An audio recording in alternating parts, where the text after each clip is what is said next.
Nous sommes en train de parler de la mise en tourisme de 145 territoires et nous sommes en train de dire à tout le monde qu'il n'y a pas de territoire touristique. Ce sont les hommes qui en font touristique. Deuxième chose, nous disons, c'est le tourisme qui paie la conservation. Et troisième des choses, nous disons, sans les touristes, il n'y a pas de tourisme. Quatrième des choses, nous sommes en train de dire comment transformer le potentiel de la RDC en argent.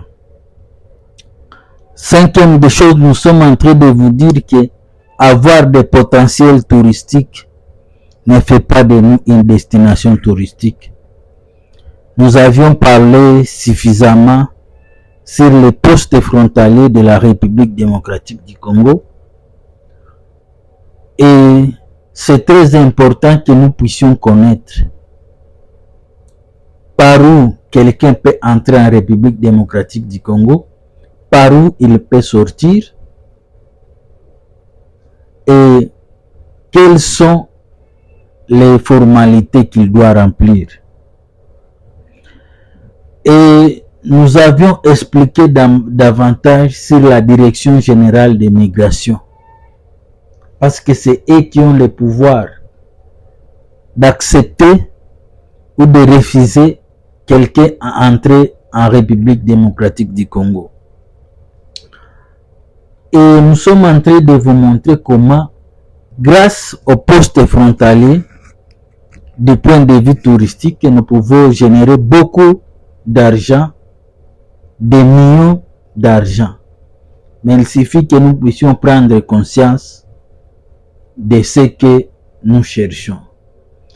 Souvent, nous sommes en train de vous dire que nous, les Noirs, les Congolais, nous avons besoin de l'argent des Européens, des Asiatiques, des Américains, et ils ont besoin de nos matières premières. Ils ont besoin de l'eau. Ils ont besoin de notre air. Ils ont besoin de nos paysages. Ils ont besoin de beaucoup de choses que nous n'avons pas besoin. Alors comment faire l'équilibre que nous puissions faire pour que nous puissions toucher leur argent? Nous avons expliqué seulement, grâce au visa touristique, un tour opérateur peut se retrouver, le ministère de l'Intérieur peut se retrouver, mais aussi la division de tourisme, l'ICSN et l'ONT. Nous sommes en train de vous dire que seuls nous ne pouvons pas. Parce que parfois des gens nous disent que comme l'Est de la République démocratique du Congo est en guerre, il faut que nous puissions développer d'autres parties de la République démocratique du Congo, d'autres provinces. Malheureusement, d'après nos statistiques, nous avons compris que beaucoup des Européens, des Américains, ils veulent visiter l'Est de la République démocratique du Congo avant de programmer d'autres visites en Afrique. Et c'est pourquoi nous sommes en train de dire que tant que nous n'avons pas, quelqu'un n'a pas visité la RDC, c'est qu'il ne connaît pas l'Afrique. Vous savez qu'à l'Est de la République démocratique du Congo, nous avons les grands lacs africains, lac Moero, lac Tanganyika, lac Kivu, lac Édouard et le lac Albert. Nous avons d'autres lacs, lac Noir, lac Vert, mais qui ne sont pas célèbres comme ceux que nous sommes en train de citer. Et c'est à l'est de la République démocratique du Congo, nous avons le célèbre parc national de Virunga, avec des volcans, avec les monts Rwenzori, avec des savanes. Mais aussi c'est à l'est de la République démocratique du Congo que nous avons l'escalier de Venise à Mo-Oyo. Nous avons la réserve à Okapi. Nous avons des gorilles de montagne à l'est de la République démocratique du Congo. Donc le potentiel est là. Malheureusement, on ne sait pas transformer ce potentiel en notre faveur. C'est vrai, les gens viennent pour nous minérer. Ils prennent et ils s'en vont. Mais qu'est-ce que nous organisons localement pour que nous puissions avoir leur argent? Sur cette carte, je vous montre les routes transafricaines, mais aussi transocéans. Si vous voyez sur cette carte, la RDC est évitée. Alors que c'est là qu'il y a le cœur de l'Afrique. Je vous montre l'image de Kisangani. Parce que si vous divisez l'Afrique en deux, Kisangani se trouve au centre. Les gens veulent passer par Kisangani, mais notre mentalité, est-ce que ça leur permet qu'ils puissent traverser la République démocratique du Congo? L'argent de tourisme, si nous nous organisons très bien, cela peut nous aider à quitter la situation de pauvreté que nous traversons.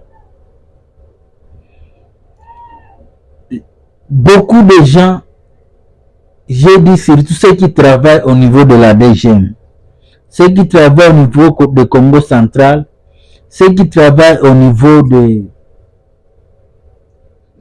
Katanga, et peuvent se retrouver facilement. Parce que vous savez que au Congo central, il y a plus de 11 000 expatriés. Au Katanga, il y a plus de 11 000 expatriés. Au Congo central, qui vont à Kinshasa. Mais il y a d'autres régions. Les gens qui se trouvent au centre. Nous devons faire que nous puissions être capables d'encourager les touristes à quitter au niveau de nos frontières pour qu'ils puissent arriver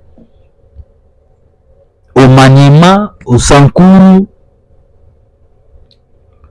à Lomami, pour qu'ils puissent traverser la République démocratique du Congo. Mais cela doit commencer par notre mentalité. Regardez comment on nous évite pour traverser l'Afrique. Alors que l'argent du tourisme, c'est une manne qui peut nous aider à quitter la situation de la pauvreté. Est-ce que nous sommes prêts à travailler ensemble? Quelqu'un qui est au niveau de Bunia, Mahagi, puisse communiquer du point de vue touristique à quelqu'un qui est à Zongo, à quelqu'un qui est Kamonia, Kaembe, à quelqu'un qui est à Lufu, à Luozi. Donc c'est très important que nous puissions avoir ces idées-là, que nous puissions être unis. C'est possible. Parce que les grands problèmes, ceux qui ne sont pas bien payés, ceux qui ont des difficultés financières, c'est ceux qui troublent les touristes à l'intérieur de la République démocratique du Congo. Et c'est très regrettable. C'est pourquoi nous sommes en train de parler que si nous avons besoin de toucher l'argent des Européens, nous devons nous organiser d'abord intérieurement. Payer les gens qui se trouvent à l'intérieur de la République démocratique du Congo. Nous voulons que la jeunesse puisse prendre conscience que nous perdons beaucoup d'argent lorsque les gens nous évitent. Ils préfèrent passer par le Rwanda, l'Ouganda, Kenya et la Tanzanie, alors que nous aussi nous avons besoin de leur argent pour le développement de la République démocratique du Congo. Moi, je pense que nous devons prendre conscience car notre temps est limité. Et si nous ne prenons pas conscience à temps, nous aurons nos yeux pour pleurer alors que le potentiel est là.